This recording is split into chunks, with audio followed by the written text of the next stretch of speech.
Alors, rebonjour à vous. Nous sommes aujourd'hui, quel jour nous sommes? Mardi 7 avril.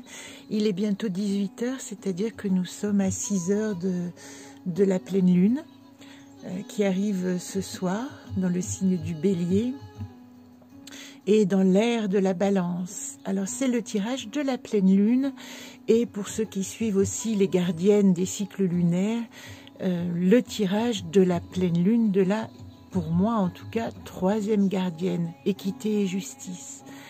La pleine lune, comme souvent, elle annonce un temps plutôt d'intériorisation. J'en profite pour faire une petite intrusion et vous présenter Nadaka, que je salue. Nadaka et Gopika, qui sont des musiciens d'Auroville que nous avons rencontrés il y a déjà 13 ans et dont les mantras m'ont accompagné quasiment tous les jours depuis que je les ai rencontrés. Donc je ne saurais que vous inviter à découvrir l'extraordinaire musique de Nadaka et les chants védiques de sa compagne Gopika qui l'accompagne souvent. Voilà, donc ça c'est l'accompagnement musical de la pleine lune. En ce qui concerne cette pleine lune, je vous en ai parlé un peu hier, elle parle vraiment, dans ce cycle-là, c'est une lune descendante. Elle parle vraiment d'une fin de cycle. Elle parle de terminer quelque chose. Elle parle de préparer à ce changement. Il est d'ordre relationnel puisqu'on peut parler de relations dès qu'on a la balance qui rentre en jeu. Donc, quelque part, dans nos relations, quelque chose va changer et il s'agit d'intégrer dans ces 15 premiers jours un prochain cycle de relations relationnelles. On en parle beaucoup dans les grilles quotidiennes de confinement. Ça se confirme avec cette lune. Ça veut dire aussi que certainement que nous ne sommes pas tout à fait à l'heure de la sortie du confinement. Ce matin, vous vous rappelez, j'ai tiré la carte. Nous étions dans l'arbre d'aimer et la carte qui est sortie était la carte des possibles, de évaluer son possible à partir de l'impossible qui nous est imposé. Et puis ici, j'ai mon jeu de mon propre chemin de vie que je poursuis depuis début janvier. Il est tout plein de taches parce que je colorie dessus. Et voilà, et là je le dessine jour après jour, mon jeu des haïkus. Et aujourd'hui, dans l'arbre de prendre, et dans la réalisation, c'est-à-dire dans la ligne de solution, moi je suis à Vagan, et Vagan parle encore une fois d'étapes et de pauses. Donc je suis ici, dans mon chemin de vie que j'ai tiré entièrement, et je dois comprendre comment accepter l'étape qui est imposée ici. Donc vous voyez que tous les jeux, d'une certaine manière, viennent dire la même chose, qu'il y a une nécessité de calme et de tranquillité, et de créer un espace intérieur pour trouver le moyen de cheminer intérieurement, tranquillement, au moins pendant les 15 premiers jours qui vont nous emmener jusqu'à la prochaine nouvelle lune. Voilà ce que je peux vous dire sur la nouvelle lune.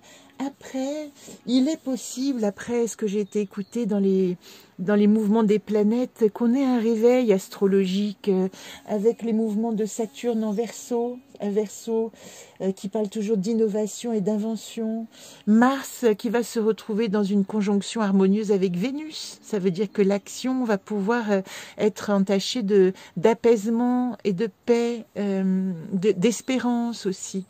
Voilà, ça arrive, restez patient. Pour le tirage de cette pleine lune, je reprends mon petit jeu. Hop là, je me lève. Ça, c'est les poils des chats, parce que comme vous pouvez le voir, ici j'ai Momo. Momo qui m'accompagne dans la caravane, et quand je suis rentrée, c'était Paulette qui était installée à ma place et qui tirait les cartes. Donc je vais couper le jeu que j'ai déjà battu, en pensant à nous, à cette lune.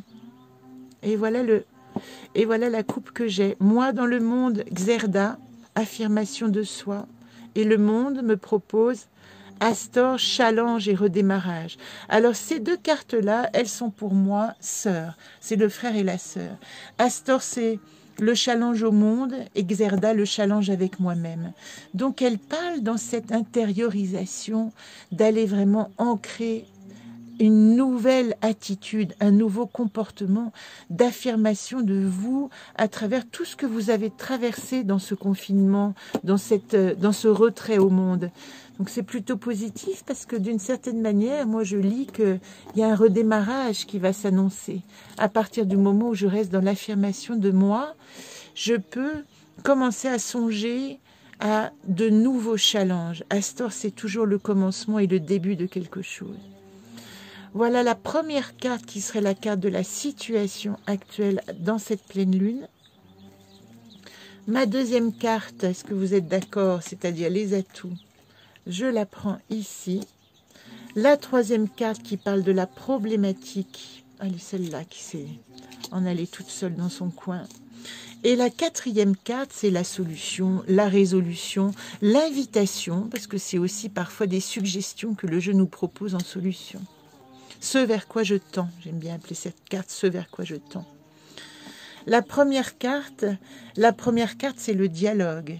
Alors il s'agit dans cette pleine lune de renouer un nouveau dialogue. Voilà de quoi ça parle, de renouer une compréhension, une manière d'entrer en relation avec l'autre, avec soi, puisqu'en fin de compte, l'autre ne parle jamais que de soi, hein, en miroir. Donc, qu'est-ce qu'elle dit, cette lune dans mon jeu? Elle dit, dans cette période de pleine lune et d'intégration, je vais réfléchir à ma manière de communiquer avec l'extérieur et ma manière de communiquer, évidemment, avec moi-même, avec mes aspirations.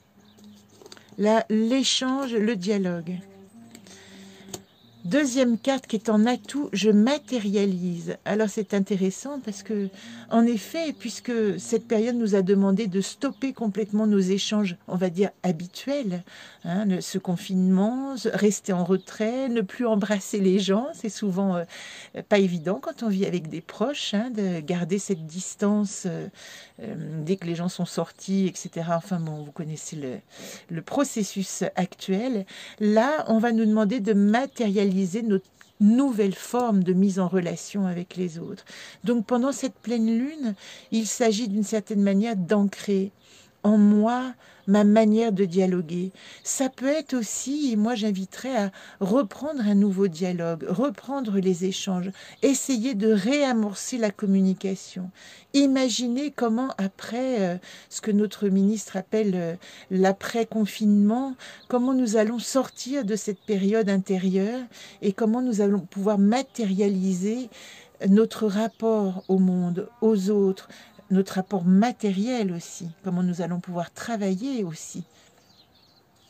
La problématique de cette lune, c'est la page blanche. Alors c'est intéressant, c'est cette carte qui s'appelle Cosmo dans le jeu des artistes, hein, que j'ai appelé Cosmo parce que pour moi, elle réunissait un cosmos, une planète d'artistes et créait un univers quand j'ai créé ce jeu. Ici, est-ce que je l'ai eu, la carte blanche ? Elle n'est pas encore. Si, elle est là. Ici, je l'ai eu dans l'arbre de communiquer et je l'ai appelée haïku. Ben, c'est celle-là, en fait. Je l'ai dessinée de cette manière-là.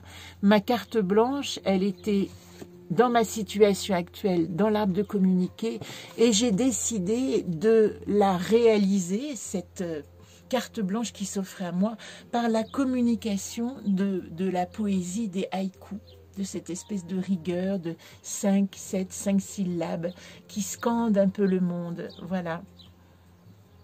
Alors ici, quand la carte blanche, elle est en troisième position, elle nous dit simplement qu'il y a un vide, il y a le vertige du vide de l'après. Voilà ce que nous avons d'une certaine manière à résoudre dans cette pleine lune, c'est accepter le vide, le vertige de qu'est-ce qui va se passer après? À quoi va ressembler le monde? Le monde est comme une page blanche sur laquelle nous n'avons pas encore commencé à écrire. Alors j'ai tendance à, quand je tire cette carte-là, ou la carte qui s'appelle Later, le nom, ou la carte qui s'appelle Encore, je vous en ai parlé ce matin, ici dans le volcan intérieur, qui demande de reformuler. Ces trois cartes, je propose toujours de retirer une carte par-dessus. Alors avant la solution, on pourrait éventuellement, qu'est-ce qu'elle nous dit?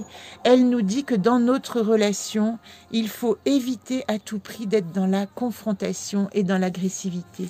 Garit, qui est force et courage, quand elle est dans cette position-là, elle nous dit j'ai tendance à aller m'affirmer d'une manière un petit peu trop martiale.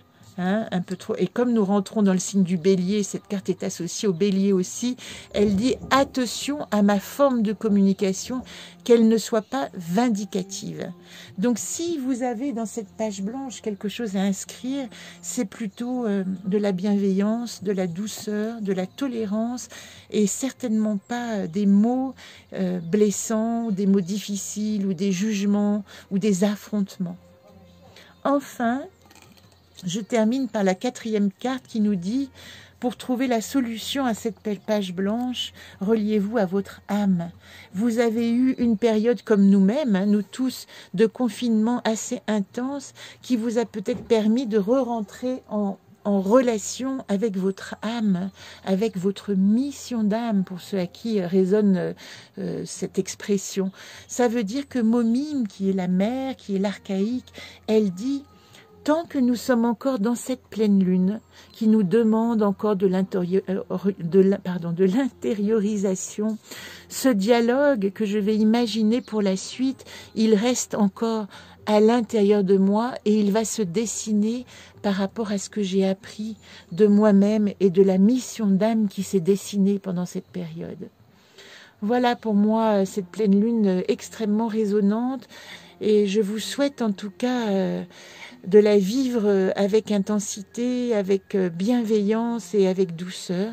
Et je vous embrasse de nouveau bien tendrement et je vous dis à demain pour la prochaine chronique.